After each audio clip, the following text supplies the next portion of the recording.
ñi nga xamante ni ñoo France teg pour ñu mën.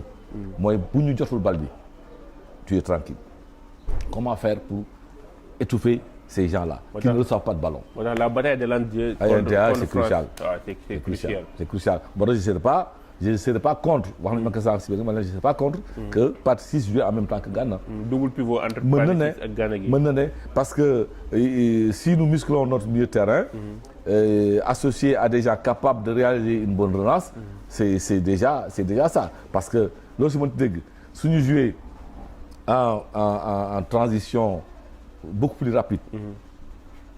Que les transitions défense milieu se fassent en une intention. nga xamante ni tu ne gardes pas trop le ballon pour di xool wala del retrepasser parce qu'on abuse sur les retrepasses avec le gardien de but. Alors que en une intention tu peux toujours trouver un circuit et atteindre le milieu de terrain. boobu naa moment foofu bu ñu ko defee mën nañu sonal France parce que dana fekk ñi nga xamante ni ñoo war a nekk le premier rideau mooy l'attaque française bàyyi na leen ginnaaw.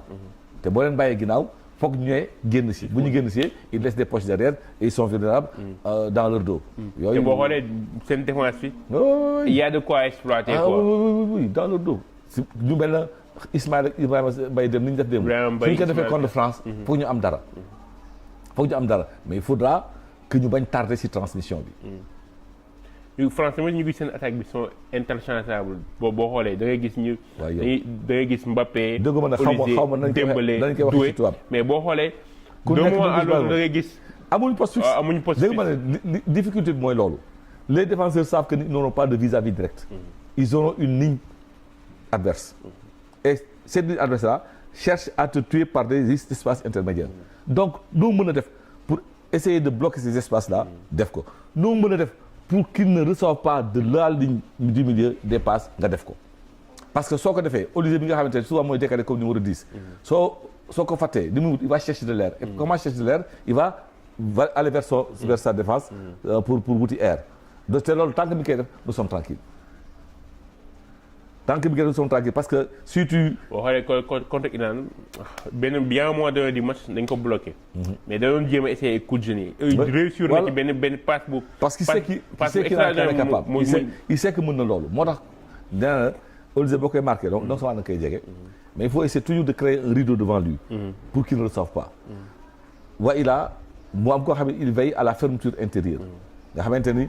parce que sa force c'est également ça c'est prendre l'intérieur avoir des angles de passe ou des angles de frappe donc la fermeture intérieure systématique problème Sénégal nag mooy tey défense joueurs yi la défense moo ne défense c'est-à-dire que quand on n'est pas en possession bu ñu yore bal bi on est en situation défensive dans la situation défensive on n'hésite pas à bloquer le porteur du ballon boo ko mayee rek angle bu siba te ñun loolu souvent dañ koy bàyyi nag dañuy bàyyi porteur bi di ko xool qu'est-ce qu'il va faire non bu mu xalaat kii ni ko gën jege systématiquement il va vers lui systématiquement surtout à partir de la ligne médiane là bul leen may ñu téye di xool ils sont techniquement bons pour transmettre dans des espaces dédiés donc yooyu vigilance la laaj ak promptitude justesse dans les choix et ne pas être hésitant dans les anticipations parlant de Mamadou Sarr il faut que mu ne wane ne xale la nee naa maa ngi koy wax ni xaleel bu am chance à cet âge là nga dem coupe du monde waratoo am looy tiit mooy maanaam am nga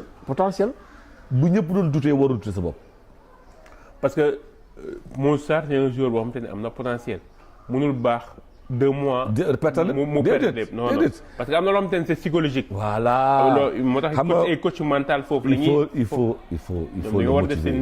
le motiver il faut être à côté de lui le rassurer il faut le rassurer qu'il n'y ait pas de crainte na dem ak son élan de jeunesse dans les anticipations dans les duels il faut qu'il soit beaucoup plus rigoureux qu'il s'impose et quand il faut faire une relance qu'il soit confiant et serein parce que tout de suite day daw rek góol wala l'autre mais l'autre il est chargé de faire comme toi de sortir des balles dans un secteur donné parce que foofu le football yow tu es chargé de le faire mais si tout le temps moom nga koy yox ba da demal man maa ngi xaar rek loolu nga non il faut qu'il joue na gëm boppam il a un potentiel maintenant on apprend vite de ses erreurs lii la dal ci football benn yoon waratu la dalati da nga koy jàngat tax mu dal la et tu maîtrises ça dootu la dalati donc yooyu maa ngi wax keroog ni que quand il a dézonné ba ñoo jël deuxième but bi war na jàng ne loolu waratul am.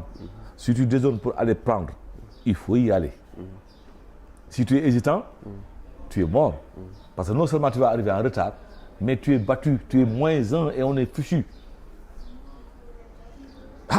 Dans cette Coupe du Monde le niveau mooy. yow boo -1 wee dafa lay topp ba sa camp. doo leen dabati. parce que ñoom dañ koy xool quand ils font leur séance vidéo. ils te mettent tout ak seen ay palettes. fu léegi lépp donné la quoi. mais ay donné la. ils te disent voilà lui généralement dans ces situations là il fait mal. si tu le prends en contre-pied ou si tu fermes son pied intérieur son pied fort. il va faire une autre passe. donc yow boo saa yoo jotee bal bi ñu ñëw fa fermeture mais du ñu ñëw ci fermeture bi dañu def fermeture ba pare prévoir retropasse pour anticiper pour dog ko. dañ koy jàng. donc il y a des moments yoo xamante ni il faut éviter ces vulnérabilités là. est-ce que Bara Sapoko li nga xamante ni jot na ko wane contre États-Unis mën na bousculer hiérarchie milieu bi ci coupe du monde bi. tout de suite du koo xamante ni xëy jëm naan dañ ko def par temps. waaye militaire yiy joué. nañ ko bàyyi xel su duggee du gaaw a génnaat. xam man dama def benn plateau ak seen ay confrères. moo wax leen est-ce que Bara Sapoko ñu nekk la substitut chef. boobu temps kenn xalaatu ko. ça fait plus d'un mois maintenant dama wax ko. mais ñun ma non man la waaw il peut être la substitut chef xam nga tax dama ko seetaan quelques matchs au Bayern. mu am loo xamante ni dafa koy différencier suñu biir terrain.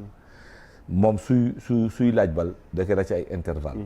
il plonge pas dans sa défense pour tourner le dos. parce que c'est techniquement il est bon pour faire le bon contrôle et la bonne orientation pour créer la différence. donc il est à l'aise dans les intervalles. ñun suñu milieu terrain yi ils sont à l'aise quand ils plongent dans la défense pour faire face à l'équipe adverse. donc yooyu yëpp moom dos au but il peut faire des merveilles. il a la capacité de contrôler il s'informe bien. il est techniquement bon et il est impactant. c'est quelqu'un qui sait se projeter c'est quelqu'un qui sait se battre. donc c'est une bonne nouvelle pour l'équipe nationale.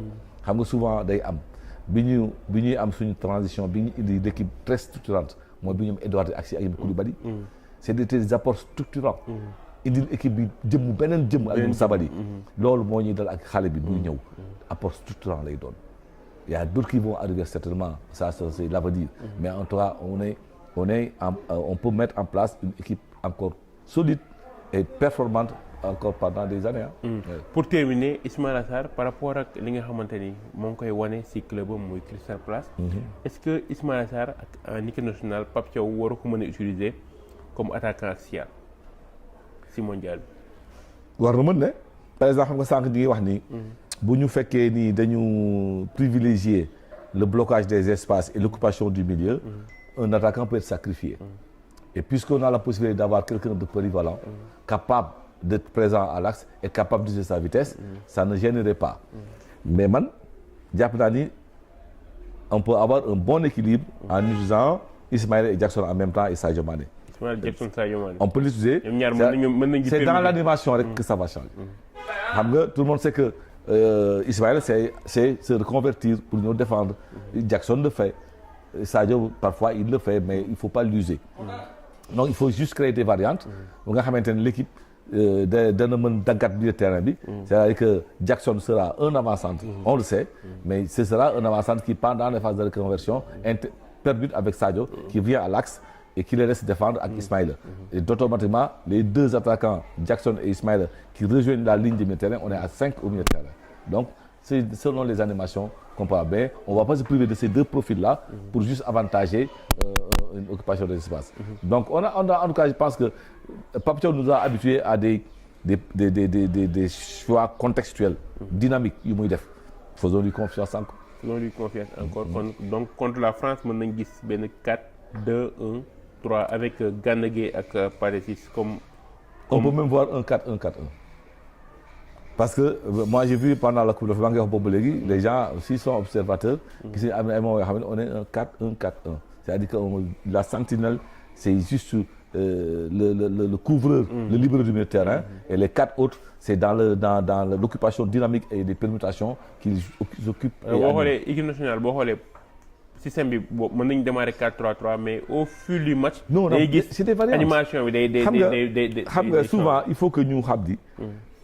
les positions initiales c'est des principes rek de base de départ mais c'est dans l'animation selon des situations de jeu ngay expliquer joueurs yi seen ay trucs seen ay position ak seen ay nangam sangam donc 4-3-3 pour man c'est la structure la mieux équilibrée mooy nday structure bi mais mooy jur yëpp après en termes d'animation parce que xam nga il suffit de parce que bal bi xam nga mënu nekk à droite au milieu et à gauche en même temps si tu dis que ni da nga bëgg évoluer à droite exploiter la vitesse de Ismaïla Sarr toute l'équipe bascule le flanc droit est densifié au détriment du flanc gauche mais on crée de la supériorité nga xamante ni en ce moment-là on a Crépin capable de laisser à Ismaïla la ligne de touche et de venir compenser par le milieu de terrain. À ce moment-là, le milieu de terrain relayeur lâche son poste pour être dans la dynamique offensive. Il y a beaucoup de possibilités. En tout cas, 4-3-3 moom pour le dama jàpp ni mooy ndeyu système yi te boo ko assimilé ba mën que tu peux apporter toutes les variantes.